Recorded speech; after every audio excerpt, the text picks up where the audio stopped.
Hello, I would like to talk, I would love to share with you about a subject matter which has been deeply in me since my childhood. And having changed status as a human in society from a child, be it prodigy, to a young adult, to a responsible parent, a responsible chamber musician, responsible spouse, responsible teacher for students. At every level, the word responsible comes around. And so it's not a sociological um, um, talk about our place in society in terms of the different seasons of our lives, from being the child of to the parent of, and therefore for having been the student of to become the teacher of.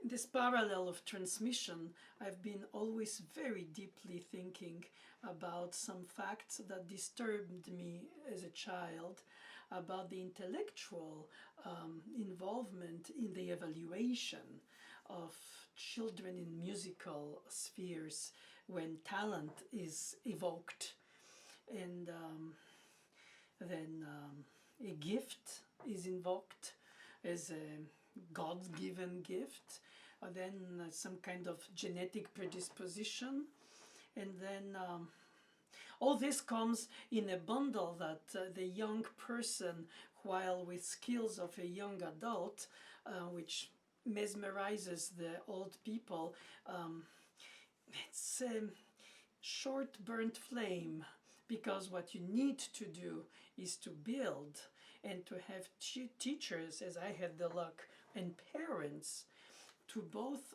nourish your thought process, to make you truly humble and truly responsible. Not false modesty, not covered up oversight on others, like some kind of arrogance, because somehow in a cryptic way some entourages of prodigies, or young children without to be prodigies, who are skillful early enough at their instrument, inject in a very probably immoral way that they're some kind of elite, that they're somehow predestined, that compared to the others, whoever the others are, this mass. But in fact then comes with education the competitive aspect, not just the educational aspect where you fill in the bottle with knowledge and then you hope that you mix it with that supposed to be gift that is inevitably difficultly definable.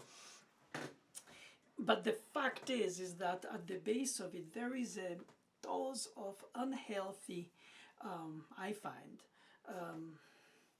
elitism injected in it. So ambition comes in the mix, either unhealthy, as they used to say it, perhaps the parents or the child itself, and they end up by perverting the moral or social or simply humanistic levels of one's own awareness of oneself.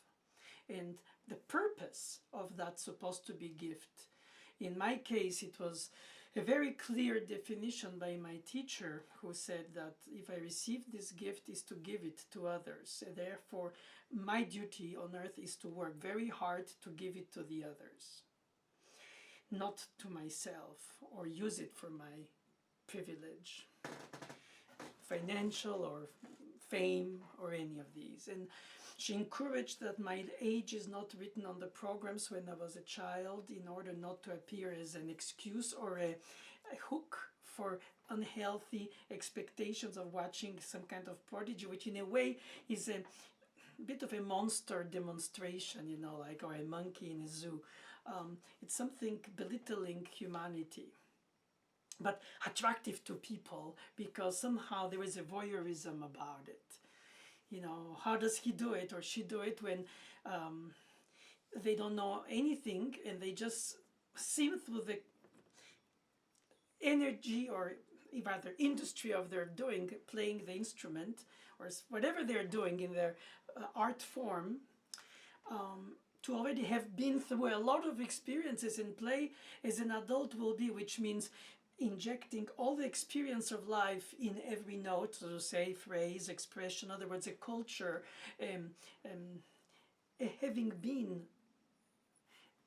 having experienced and having some kind of a generous outlook on humanity, saying thank you for having received these beauties that I try to serve musically in terms of the pieces, and then I try to teach them so that the next generations will continue to cherish them for what I think they are meaningful for, and hopefully they will in turn do it too. So in that sense there is a gift forward, but for some people it's gift for themselves. And so what I wanted to tell you earlier is that in my very very early age, I was confronted to jealousy about what I was able to do, a 10-year-old composer of a concerto and so on. And Mademoiselle Boulanger was always belittling this to me at each lesson by telling me, you're not responsible for your concerto. You almost wrote it besides yourself, right? So it was a sort of a hard humbling. On the other hand, I was always given very hard tasks to do in terms of the assignments, contrapoint, fugue, all these grammar virtuosities, so to say, which are in a way empty matter without a meaning. And for me the meaning was that I wanted to compose, I wanted to express myself, and I didn't know how to. I was like a mute, and I had to be unmute. And for the unmuting I had to learn how to notate, how to understand, how to think, how to complexify my thinking while clarify my notation of my thinking. And this was a parallel going on process in intensity through my childhood, where my compositions were constantly a little harder to play than I could technically play them as a pianist. That meant I could think harder, further than I could perform them. And there was always that gap. It's kind of a running behind the horizon line feeling and never catching it naturally, but rushing on the way and getting closer. Or at least that's how it seemed. So if I'm telling you this, is because I became a young adult, then I became a middle-aged adult, and I'm an old adult. And I cannot tell you how much I have observed how either their entourage, parents or friends of very gifted so-called musicians, whom I had the chance to be the teacher of when they were even children, for some teenagers and for some young adults, at whichever, again, season of their life, I was brought in to teach them. And it's very difficult to know what you really teach to people who seem intuitively to have such an incredible drive that you feel like they don't need me. Or for some basic things that anybody can tell them, you know, this is this and this is that. So, well, of course, it's factual. But then what is the in-between the sounds? How do you build that culture of sound? The cultivated sense of taste and style and meaning. And so, yes, the intuition is probably all, but the knowledge, therefore, gathered by learning, either copying from others or literally studying concepts from textbooks, and then through charismatic or not teachers, making it all come alive rather than only theoretical. Because if not, the musicologists deal with it, the conductors deal with it. In both cases, they don't usually deal directly with the playing. Of course, scholars play instruments, but not always. or choose not to. But at the same time, they develop different aspects of understanding the musical texture and the musical contents and the musical drive, and then the philosophical expression of music, and what is its meaning as a universal language, be it, or as a limited language perhaps, and what kind of symbolisms it vehicles compared to the philosophical concepts through phonemes and pitches and rhythms. Is it to dance? Is it to sing? Is it to spiritually uplift? Both in all at the same time perhaps, sometimes separate into entertain and but sometimes mostly to reflect. So music can be in general soup from which you can season it in ways that it has different purposes. And for your soul and for your, of course, self-esteem as a musician, when you want to be successful and you aim at some kind of a model of career that you consider be the one that you think you are deserving, even if you work very hard at it. But it might not happen because the competitivity, therefore, in the as age goes, is very hard, between competitivity to establish a certain reputation of quality or perhaps uniqueness, which is another elitist concept, from which you distinguish from the others. And of course, it takes a lot of self-esteem levels of ego-centric ways. And how do you manage that? With true humility or true modesty, whatever those words mean to each person differently. And when you're involved as a teacher of somebody who's so driven, and you see the entourage pushing and the young person being already so driven that you have to funnel without to shudder and without to frustrate or without to lock too much, without to let it just go anywhere, because you know that at some point they'll hit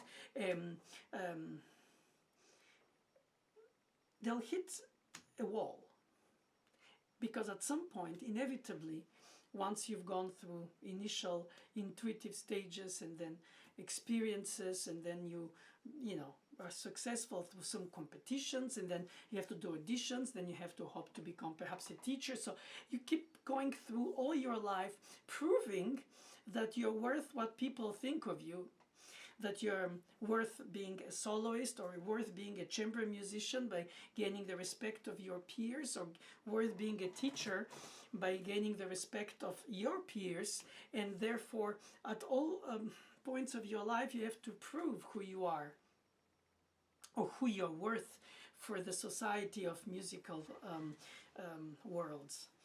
It's difficult, but I will narrow it now because I'm getting too broad. My father, who was a medical doctor and an amateur musician and an amateur historian and an amateur writer, well, basically all trades, some kind of all put together, he was constantly thinking in societal levels of what is art meaningful to the masses, what is information meaningful, what is science bringing, who are the ones who know compared to the ones who don't, what is the real value of education compared to the hierarchy of expectation to receive in return. At all levels, and what is the true motivation for an individual in a given society at a given time to specialize in some kind of a very precise science, perhaps even art, or combined, and grow an expertise. And that expertise then has to be valued by others, not like the guru who has some kind of extra, or perhaps they do, that's a good point, extra lucid choices of sensing what is the person worth for developing their skills in. So he used to say elite always exists, but elitism becomes a cancer of society. And I remember that since he was a cancerologist, he used often this kind of analogy. But I was thinking about this because in sports, all societies, would it be dictatorships or democracies at different levels of democratic rules through centuries, there's some domains where some kind of elite is unquestioned. For instance, in today's society, sports.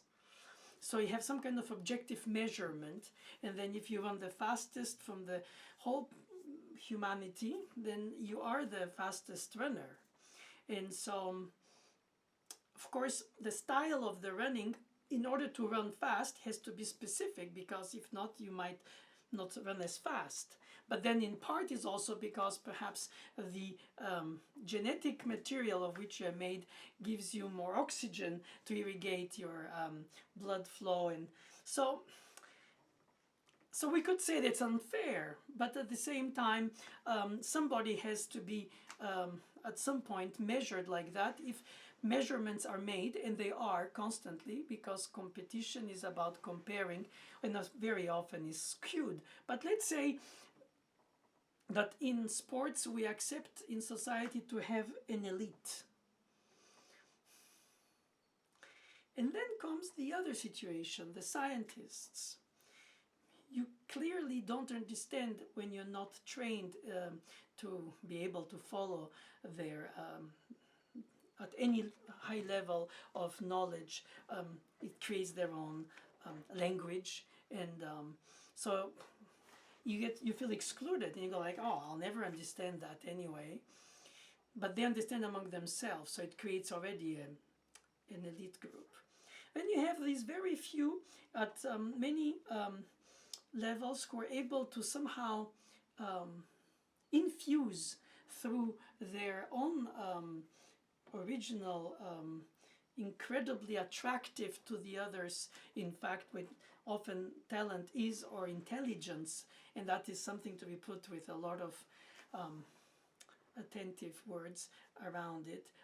It's attractive, and some people are attracted not to the person, but to what the person projects, or what emanates from the person. And so then they become fans. So like rock stars, you have intelligent stars, or you have classical music stars. Well, they're not at the level perhaps of the popularity of rock stars, but regardless, it goes beyond serving the trade for which you're supposed to be at the first place, in some kind of a calling, by some kind of a gift, and then on which you work to develop it to the point to which you bring an added value to the art that you present, even if others do as well, and some do better, because at some competitions they have to number them like horse races, who's first, second, or third. But that, unlike sports, in art is totally subjective.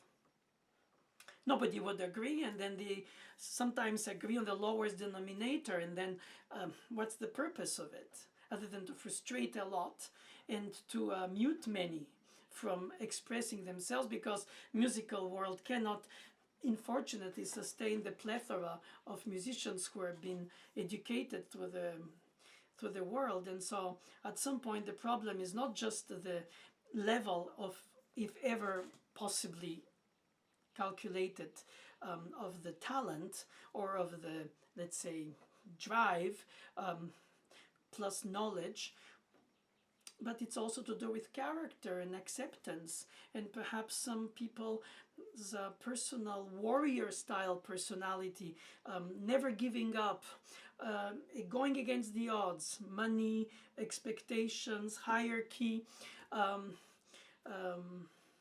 non-help of groups around you, from parental, if it is, or others. And the character is almost separate from the talent, But when it's combined and there is an ecosystem of people who believe in this person, then of course this kind of elitism starts to grow, and then people start having their chosen ones, and they say, oh, I like such and such playing that piece, as if to exclude the others. And I find that in a way, yes, it is by exclusion. And as a teacher, I find the opposite. I am here to constantly entice, encourage, and give self-confidence if ever they lack at some point, and who doesn't, because to be human is to doubt, but also to drive and to perceive, to better yourself, to feel like you've done something out of yourself, as they used to say, not just in material sense, but the feel of an accomplishment out of the raw material. You know, nobody's born playing the piano or writing a philosophic essay, or becoming a manager of a great company. It's in a way, a conductor is playing all and none of the instruments, in fact. And do they need a conductor? But they don't. Well, they do, but for different reasons. Sometimes it's more for the rhythm than for the notes, but regardless, a teacher, what is he or she for? Is it just to spoon feed, or to, well, sometimes it is actually, but not always.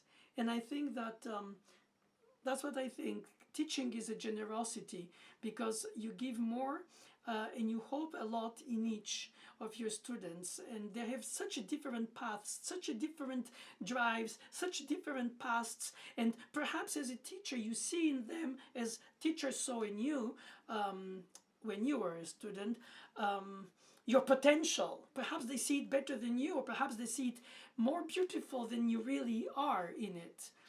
And so if you have the character to sustain the comparison of the expectation, then you don't disappoint people, because if not, it becomes like you're fearing of disappointing not just yourself if you fail to become recognized in your field, since very few do get recognized, and that regardless of the talent on the get-go.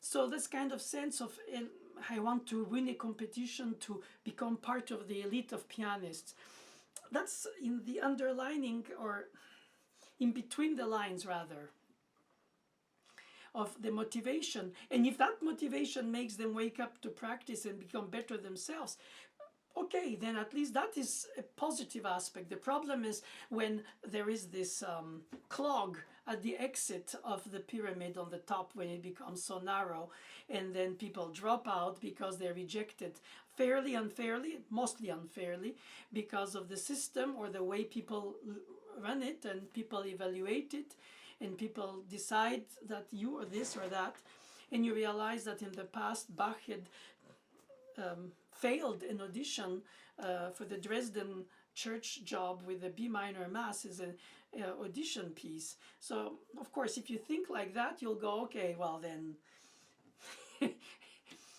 it's almost an encouraging discouragement. If Bach failed his audition, what about me? But I think the teacher's place, at least I feel it like this, is to not encourage when they shouldn't, because I am not to know how they will develop and how much willpower they will have to go through the obstacles and the hurdles of their own lives. But I'm here to give them as much as possible, and I feel that is a calling from the idea of Mzee Boulanger telling me, you received this gift in order to give it to the others. And I find that I cannot give a gift of music to those who don't perhaps have it already by virtues of some kind of heavenly factor, but rather help them believe in themselves and give them the tools to be confident in their trade, and remain as possibly humble in comparison to others. And the drama is that there are false values that are raised, and people who succeed as empty shells compared to intensely people with great depth of humanity in them in terms of their being and of course their knowledge, who are not estimated at their true value by society, and then becomes this incredibly dangerous division between this elite and the others, the intelligent ones and the not intelligent ones, the winners of the competitions and the non-winners of the competitions, in the wider sense of the word, competition of life, in life rather.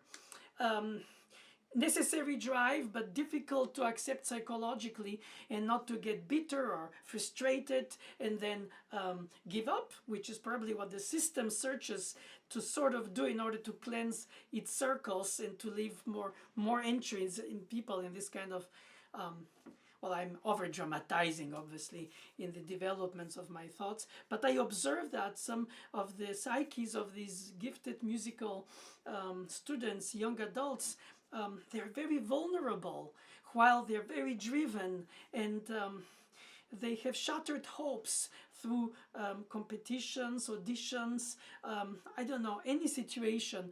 And at some point they have to make a distinct choice, watching themselves in the mirror and say, okay, now what will I do with my life if I didn't succeed my original goals to this point in terms of societal acceptance of success? And then how do I deep develop in me what I would like to really do? Is it a research, develop a specialization, or go into a niche like scientists do? And I think to carry some pride for them is right. To become a feeling of being elite, perhaps even so, but to some kind of encourage elitism, I think ends up by biting them. So I'm not at all moralizing. It would be out of my place. Who am I to have any right to do that? I just think, and I feel like the more education is an added value to the human nature with its own original gifts for whatever it is, sports, craftsmanship, and then education, you know, lawyers, politicians, or just human beings who don't have ambition to change society or to better it, or who are perhaps not needing to have that drive, and some other people are over ambitious. And so when a student comes to you just for a musical training, you feel like it's a delicate and a very volatile combination if the student is extremely driven, because in a way he or she is ready on the spot, on the facade of things, but then they have to be nourished to prepare how to develop and mature, in the sense not of giving up their intuition or their inner child in them, but at the same time balance it in a generous way. And the generous way is really to either build a chamber group or build a class with students and earn their trust as colleagues or as students by what you bring to them earnestly. Of course, independently of your personal artistic dimension, so to say, or perhaps you choose not to because you prefer to do it just by performing, and people will be as inspired by a pianist who never teaches than by a pianist who never plays in public. That is not incompatible. The contrary, quite so. But because experience is not like a contagious thing. You know, I'll make you a experienced musician as if there is some kind of a inoculation of that somehow. I think it's just an appropriation of aesthetics and of values and guidelines through life, which with wisdom, or perhaps if not at least a certain level of maturity, coated in generosity, makes you a wholesome human being, and you feel at the end of your path, well, however long or ever long it will be on earth, that your passage did impact some people positively for themselves, not for what it brought to you. So more than humility, I believe in selflessness, because it's more easily definable, and truly so. I feel like perhaps rather than elitism and losers on the other side of the competitive system. I believe in the encouraging, nurturing, teaching, and at the same time solidifying self-esteem of these nevertheless fragile while very strong otherwise young individuals who you have the chance to advise and follow their career. Thank you for having listened to me.